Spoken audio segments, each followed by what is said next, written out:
Hello folks, we're going to be taking a look at the post-skull skeleton with this video, which we'll show in class. And I want to come over to our skeleton friend here and kind of move the mandible out of the way.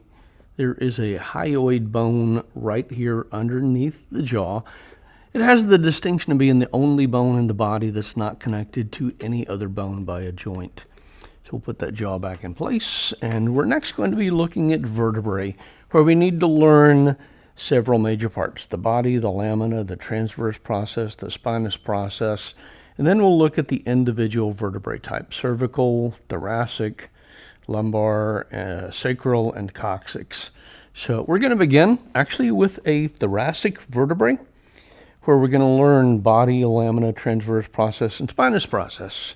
So here we're going to take a look at a thoracic vertebrae, and we see that there is this nice big spiky part on the top. That would be a spinous process. These two lateral off to the side pieces, those are our transverse processes. And the lamina is sort of this bit right here. It's like the angled part of the roof on a house. This that I'm holding this by would be the body. And the reason that I know this is a thoracic vertebrae is if I look at these transverse processes and turn on the side, there's that little pocket right there that a rib would attach to. So that's the thoracic vertebrae. There are 12 of these. They're where ribs attach. And if we look at this big old articulated spine, we can count from the top down: 1, 2, 3, 4, 5, 6, 7. Those are the cervical vertebrae. And below that are the thoracics. This is where all the ribs attach. You can see that little cup I was talking about on the transverse process where spines attach. Let's go back up to cervicals. And the interesting thing about cervical vertebrae is when you look at them, that spinous process is actually forked. You can see that there at the tip of my thumb. The transverse process in cervical vertebrae are interesting in that they have a hole in them. The reason for that hole, if we come over here and take a look at this skull, is that we have blood vessels running through those transverse process foramina. So that's getting blood up to the brain. Let's go back over here. We have looked at kind of vertebra in general, found the body, the lamina, the transverse process, the spinous process. We looked at the cervical vertebrae. Oh, there's more to do with cervical vertebrae. There's C1 and C2. Those have particular things about them. We already looked at the bifid or forked spinous process, but let's take a look at this little string of vertebrae here. I like this because it's got some of everything on there. And also notice that we get, as we go from the top to the bottom, we get larger down toward the bottom. So these two are the very first two cervical vertebrae, C1 and C2. This is C1. That is the atlas, and that's kind of named after the old world mythological guy who holds the world on his shoulder. This one below that is the axis. So there's the atlas, there's the axis. And notice on the axis, there's this little point sticking up off that. That is the dens. I put that right there. That's how you rotate your head to shake your head no. So other things we need to learn on cervicals. Actually, I think we got all that. We got the fact there are 7 cervical vertebrae. They're small. Most of them, not all of them, have got this nice forked spinous process. And they tend to be very small and have a small body compared to the next, which is thoracic, so the body's a little larger there. We actually spent some time with the thoracic already, learning the major parts of all the vertebrae: spinous process, transverse processes, and the body. And as we turn this around, you can see those little indentations where the ribs attach. Let's move to the very bottom of the main part of the spinal column, and that would be this. This is a lumbar vertebrae. There are only 5 of these. And we take a look, the spinous process is shorter, and if you turn it to the side, it's kind of broad front to back. Looks, some people say, like an axe blade. And on the lumbar vertebrae, those transverse processes are short and stubby, but the body is frankly freaking huge. Now, coming below that, this sets on top of this interesting looking triangular bone. This is the sacrum. And if we take a look at the sacrum and sacral vertebrae, there are a grand total of 5. You can actually see lines across here where the individual fused together sacral vertebrae exist, but they make up this big triangular piece known as the sacrum. Below that, you might call this your tailbone. These are your coccyx vertebrae, sometimes called coccygeal vertebrae. This is variable. Some people have 3, some people have as many as 5 or 6. Some people have a little external tail sticking off from there, but that would be the sacrum and the coccyx.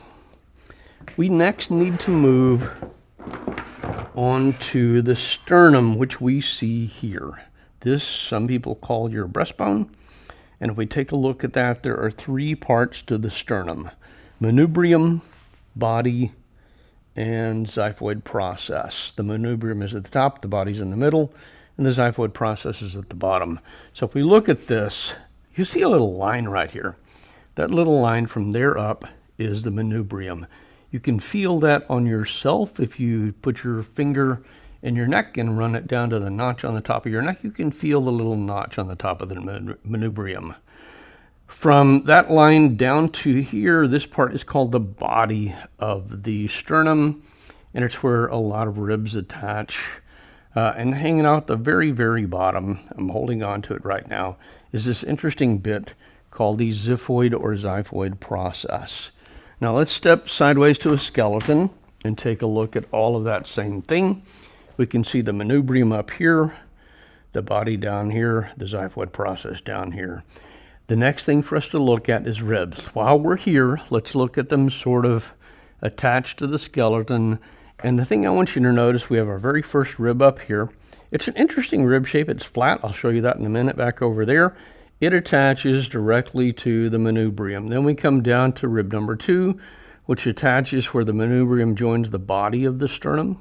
Then we have rib number 3, rib number 4, rib number 5, rib number 6, and rib number 7. Those as a group are interesting because you'll see they all each attach personally, individually to the sternum by their own personal cartilage called a costal cartilage, C-O-S-T-A-L. Now, those as a group, because they attach by their own cartilage, are called the true ribs. Coming down here, we see these 3. These 3 are, if we call the first 7 true ribs, you might guess we call these something opposite of true. These are referred to as the false ribs. Now, that's a name that always has kind of bugged me. There's nothing false about these. They are ribs. But the reason we call them that is they don't attach to the sternum itself. Instead, their cartilage, their costal cartilage, is attached to the underside of the costal cartilage of rib number 7. Now coming around, and actually missing on this skeleton, nope, there we have one. We're missing one of these. We have floating ribs. There's actually 2 of those. I think if we go to the back of the room, we can probably see those on the other skeleton. This one, I believe, has got both. Yep, there we go. We see both of the floating ribs right there. These floating ribs also belong to the group that are referred to as false ribs. So we have 1, 2, 3, 4, 5 false ribs, and 2 of those are floating ribs, because the floating part is because they don't attach to the sternum at all. Let's go back up to the front of the room, where we will continue our discussion. We've sort of cleared away the ribs. I do want to point out this is rib number 1. It's sort of flattened top to bottom. This is sort of an intermediate, like 2 through 10. This is a typical rib. You can see where the cartilage attaches. And this is one of the floating ribs. The tip of it, away from the part that attaches to a vertebrae, is just kind of pointed. It's not attached at all. We'll put that on the table for everybody to take a look at. It's in the rib pile. The next thing we need to do is move into the appendicular skeleton. Now the appendicular skeleton has got a clavicle. You might know that as a collarbone, and a scapula. So let's take a look at these two bones together. The clavicle, sometimes you might call that a collarbone, don't do that in this class, and a scapula, and there we have those. So the clavicle itself, pretty straightforward, pretty easy to recognize. It sort of looks like a foreshortened or kind of clipped off S. Easy to spot. It's a very simple looking bone.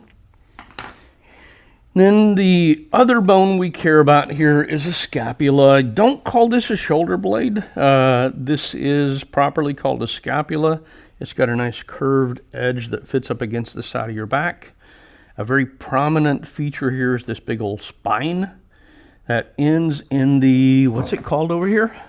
Oh, acromion process. So there's the acromion processes right there. On this side, closer to the front of the body, is a coracoid process, and right there is the glenoid fossa. Now the glenoid fossa is interesting because something we haven't gotten to yet. The humerus fits in right there, easy to spot. So things to know on the scapula would be the spine. We saw that right there. The acromion process, we saw that right there. Acromial, acromion, either is fine. The coracoid process, we saw that right there. The glenoid fossa, we saw right there. Moving on down to the humerus. First, let me get these pieces, put them back over on the table for you guys to take a look at later on. Study those as you will. For the humerus, I care that you find the head, the greater and lesser tubercle, the trochlea, the capitulum, the olecranon fossa, and the medial and lateral epicondyles. So let's do that.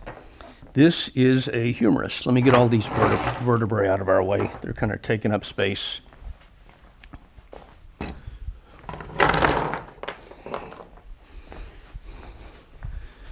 fact, let's get all these vertebrae out of the way. They're taking up space too.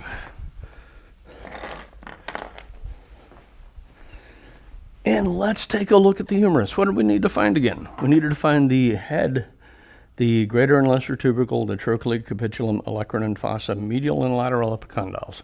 All right, that's a humerus. It's a fairly large bone, easy to spot, and that part is the head.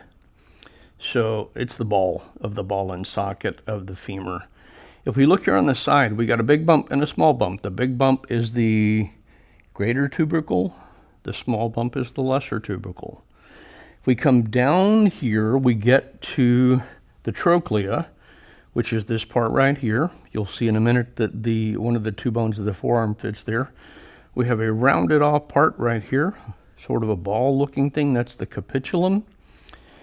This is the front side of this, and I know that because if I turn it around, there's this little bowl on the back. That little bowl is the olecranon fossa.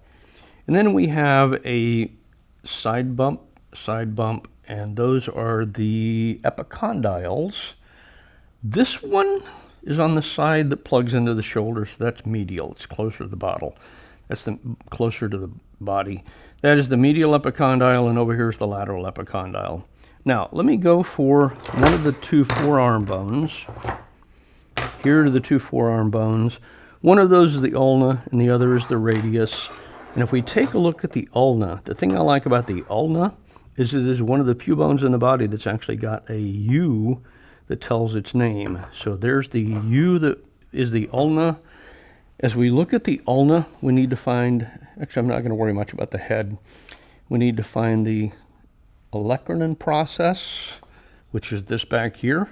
If you ever bump the back of your arm and feel that funny bone bump, that is the olecranon process that fits in the olecranon fossa, just like that. The other thing we need to find on the ulna is the styloid process, and that is this teeny tiny little bump right here. This one's a real bone, so it's broken just a little bit. Let's come over here, and you can find a little bump right there. That is the styloid process. If you feel your own wrist, that little bump on the inside of the wrist on the little finger side is that olecranon process. Now, this is the radius. The radius is on the thumb side of the forearm, and it's got a little divot in the top, very much like the top of a golf tee.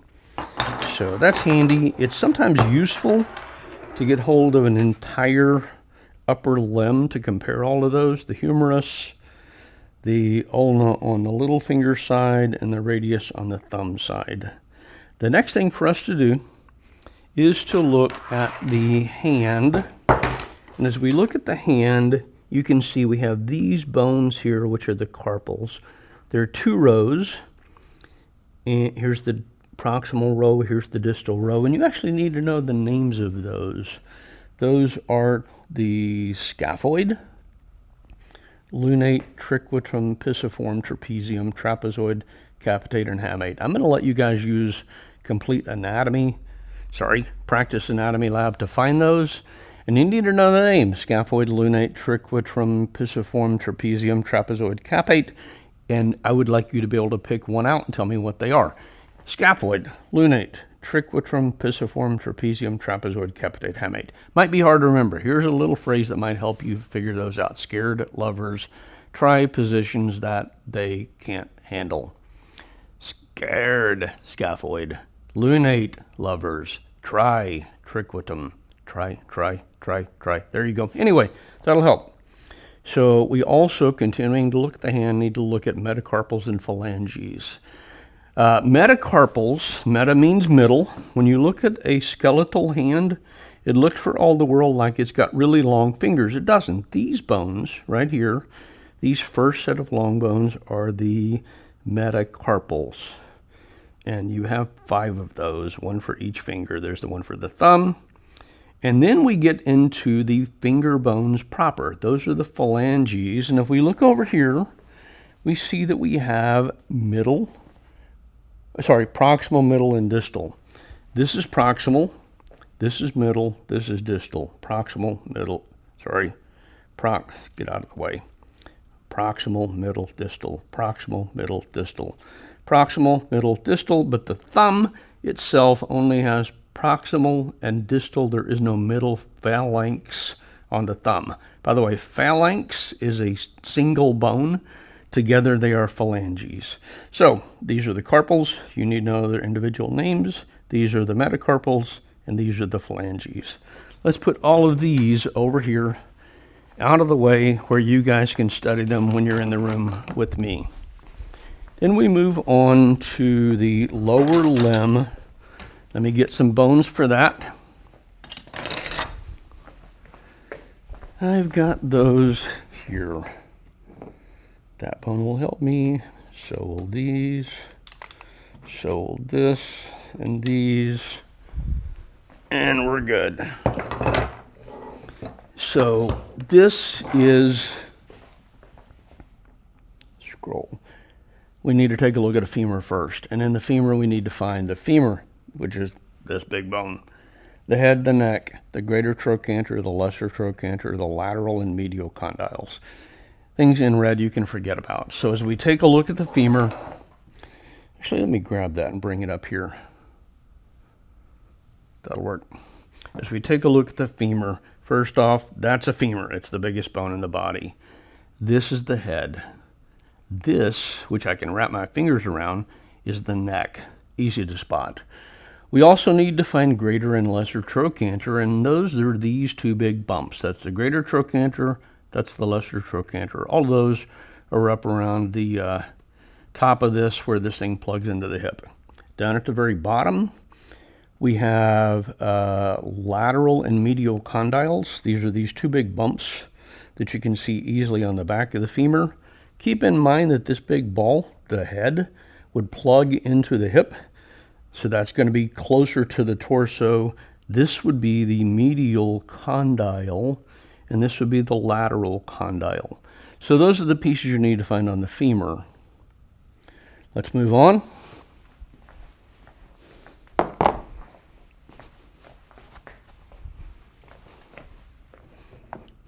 And you know what? I think I'm going to work over here. Let me grab my paper. Move that over here with us. Had stuff set out already over here. Didn't quite realize that. That's fine. we have two bones on the forelimb. And as we look at the forelimb sort of attached, stuff out of the way so we got a nice background to work with. There is a a leg and a foot attached to it. And as you look at the leg, the lower part of the lower limb, you can see we have two bones here. There's a big one and a little one. Those are the tibia and the fibula. And as we look at tibia and fibula, trying to figure out which of those is which, sometimes because the names are similar, it can be a little problematic to people. The way to keep that straight, I learned this from one of my major professors. Back in my undergrad days, she said, Terry, if you confuse those, remember, you tell little fibs. Also keep in mind that the little one is on the little toe side. For tibia, let's pick one of those up. We want to look at the lateral and medial condyle. You know what, I need a different tibia to show you guys some of the stuff I need to see here. So let me grab one that I think will do a better job. No, I might have to go in the cabinet. Forgive me.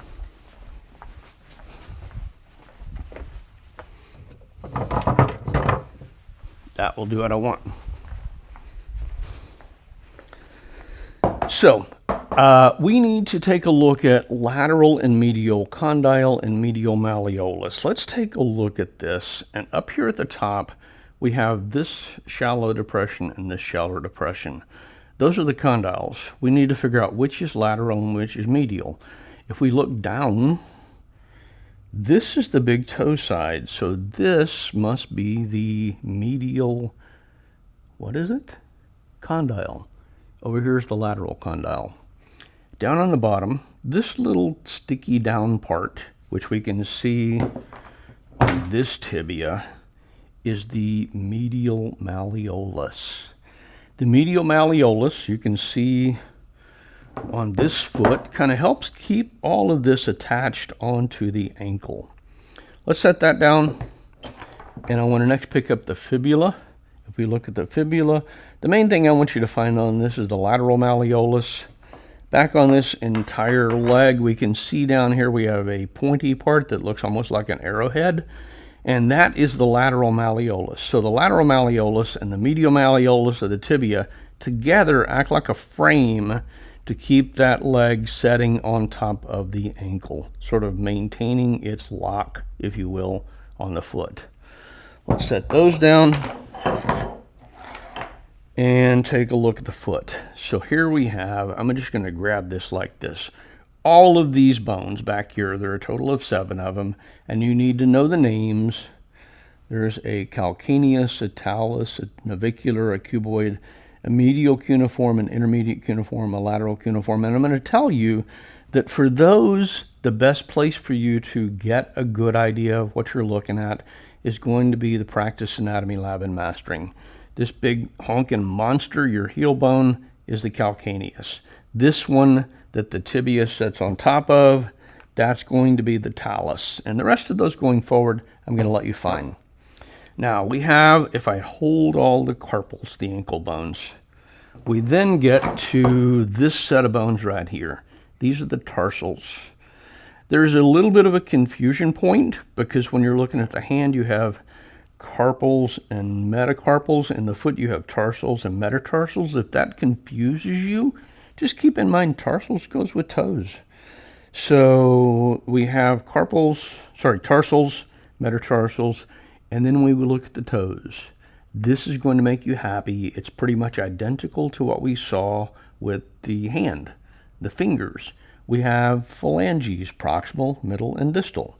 Proximal, middle, distal. Yeah, even the little toe, there's 3 bones.